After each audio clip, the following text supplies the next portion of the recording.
को।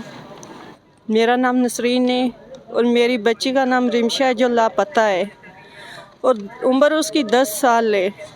तो वो उसको हमने मुदस्से में भेजा था, सुबह 8 बजे मुदस्से में भेजा है। तो मुदस्से के बाद वो घर पे नहीं आए।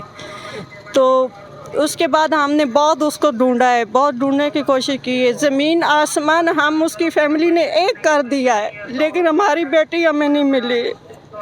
हमने बहुत कोशिश की है अपनी बच्ची के लिए, लेकिन बच्ची नहीं मिली। मुझे अपनी बेटी की बहुत याद आती है, अभी तक आती है। एक पल उसको मैंने नहीं भूले। मेरी ज़िंदगी में पहली दफ़ा रिमशा आई थी, बहुत लाड से प्यार से संभाला है। अभी वो बेचारी तो खुद अपना मुंह भी नहीं धोती थी, मैं डांट के धुलाती थी, बेटा अभी धोया कर। मैंने बहुत प्यार से पाला हुआ है उसको। तो सबको यही मिन्नत करती हैं, बार बार करें, हमारी बेटी हमें, हमारी मदद करो, मदद करो हमारे। ये पुलिस वाले कुछ भी नहीं कर रहे, ये थाना शालटी वो टाउन वाले कुछ भी नहीं कर रहे।